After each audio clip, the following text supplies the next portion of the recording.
sejam todos bem-vindos a mais uma imersão na vida e obra de Viktor Frankl.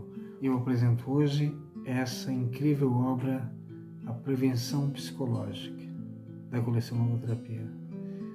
Muito rica em conhecimento e muito importante para nós que estamos nessa imersão.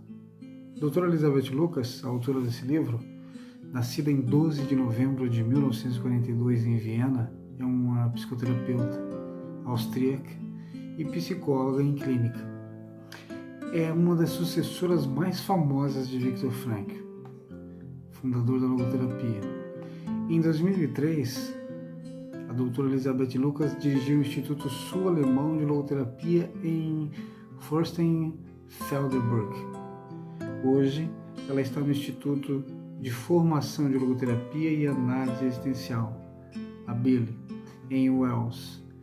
Seus mais de 30 livros foram publicados em 16 idiomas. Em 2001, Elizabeth Lucas recebeu o Viktor Frankl Prêmio da cidade de Viena.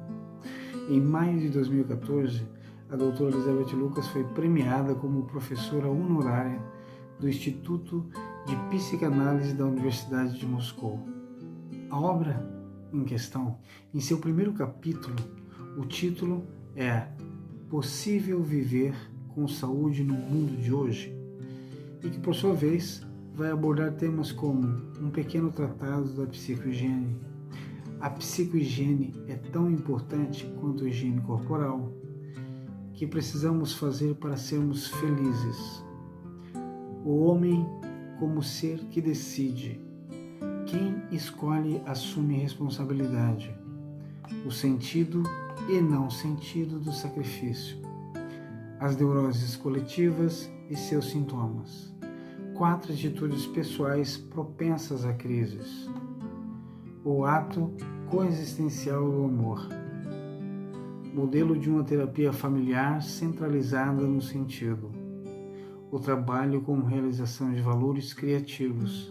Uma excursão à logofilosofia e a questão do sentido na velhice. Se trata de temas que ela aborda com muita profundidade. E seguindo no segundo capítulo, o mesmo tem o título Ideias Adicionais para a Proteção do Mundo Interior, que nos traz temas como o ensaio do homem pelo sentido, quando a sabedoria penetra no cotidiano, atitudes perante a vida e preservação da vida, considerações logoterápicas sobre a problemática do vício e educar com sentido hoje.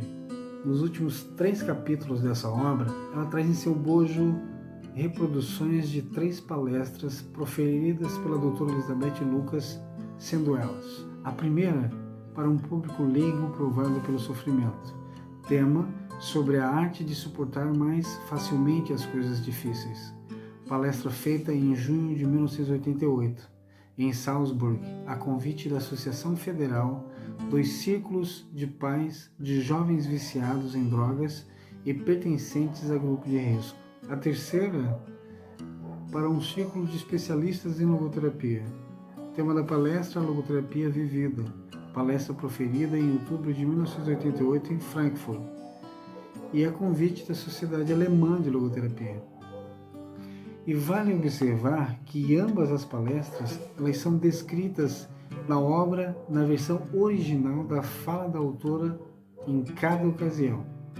E a sequência dessas palestras tem como objetivo mostrar a nós, leitores, como é ampla a faixa de grupos que podem interessar-se e serem atingidos pela logoterapia. A autora, além de possuir uma ampla experiência, reuniu nessa obra, a partir do seu profundo conhecimento de logoterapia, os aspectos mais importantes sobre a prevenção de doenças e crises, tornando-os acessíveis através de numerosos exemplos de casos clínicos dela. Com seus livros, a doutora Elizabeth Lucas deve ser vista como a principal escritora de logoterapia na Alemanha. Agora, de repente, a cada dia que passa, a logoterapia ganha mais adeptos e a cada hora ela se torna cada vez mais assunto de conversas. Inclusive no diálogo com outras especialidades. Sua integração e inovação encontra-se em pleno andamento.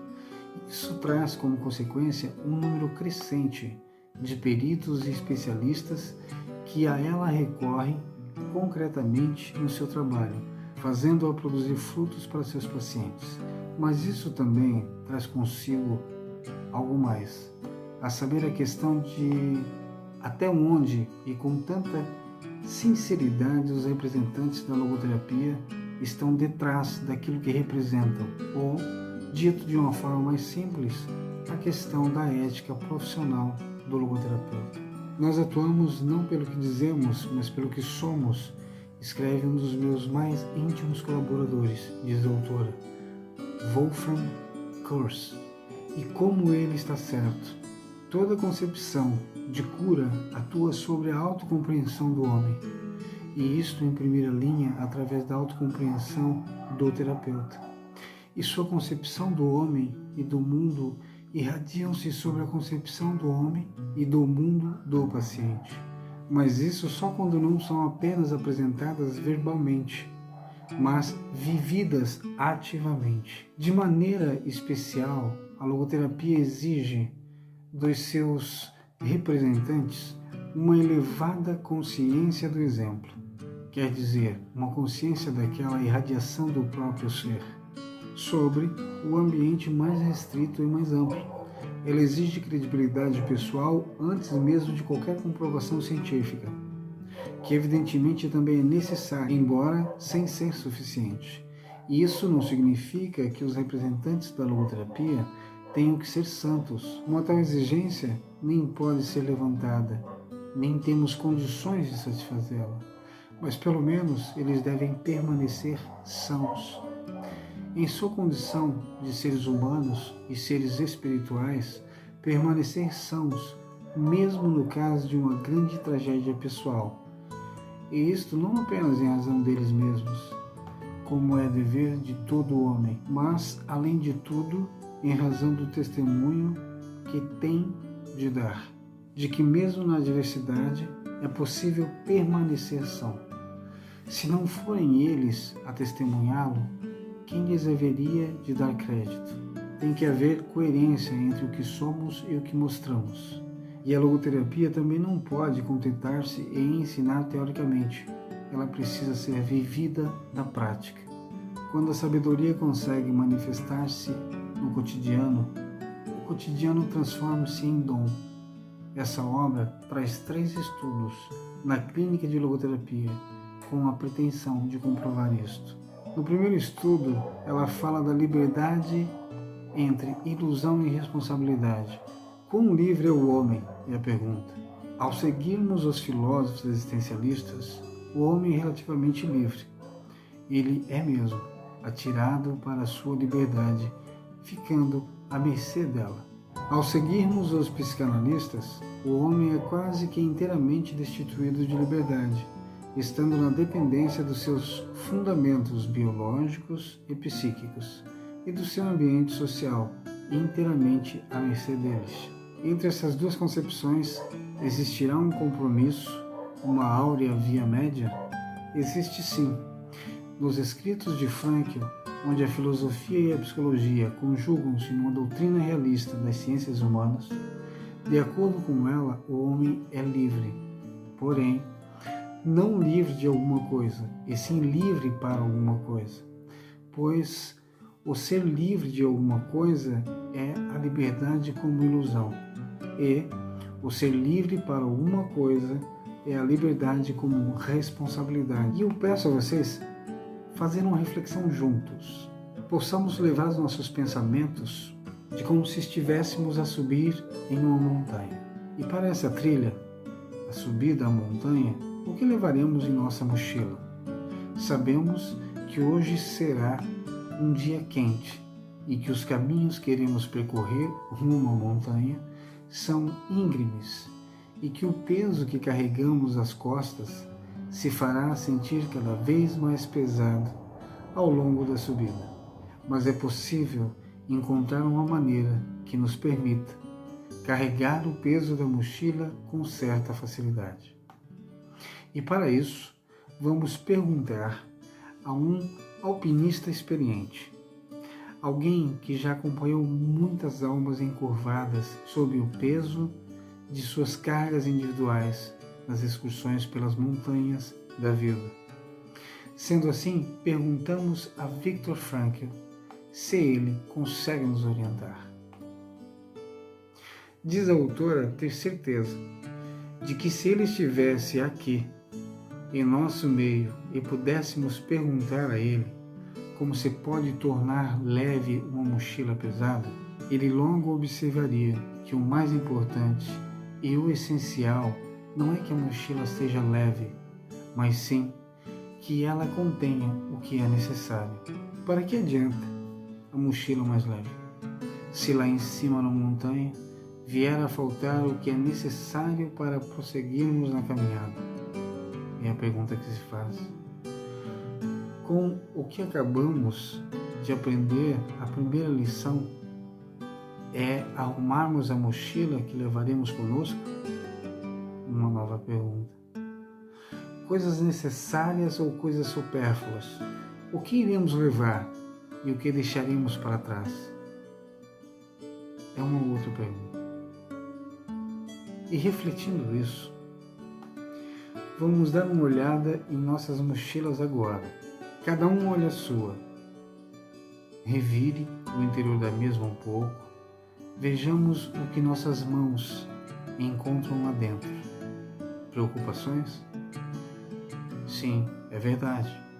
Cada um de nós leva preocupações na sua mochila. Essas preocupações são necessárias ou podemos retirá-las antes da subida. Quanto a isso, a autora nos dá uma dica simples. Vamos contar as preocupações em nossas mochilas. E logo após, vamos contar também quanto amor existe dentro das nossas mochilas. Se as quantidades forem iguais, deixaremos do jeito que ela está, pois todo amor significa uma preocupação pelo amado. Logo, toda preocupação dirigida a uma coisa ou à pessoa amada é necessária.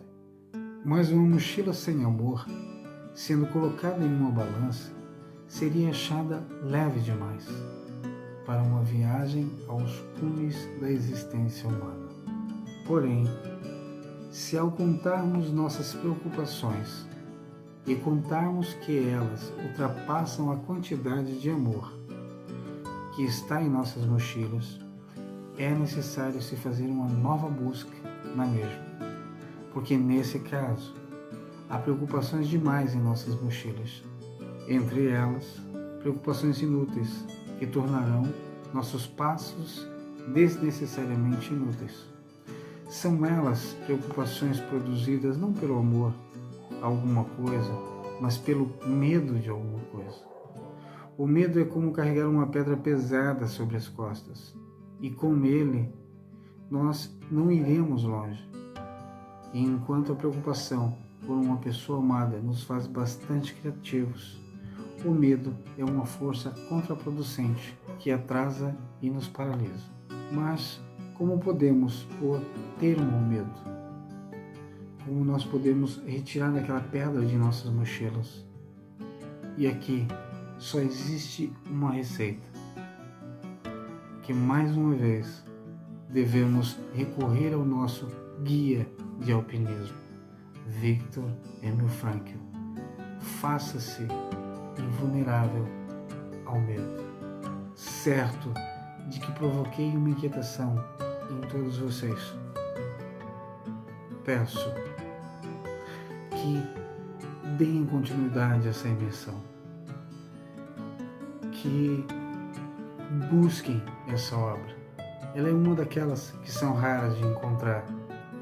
Ela é uma daquelas que pertence à coleção Logoterapia de 1990, em que eu sempre peço para a editora Vozes, faça uma nova edição, porque existe demanda para essa coleção. Adquira essa obra. Faça um esforço.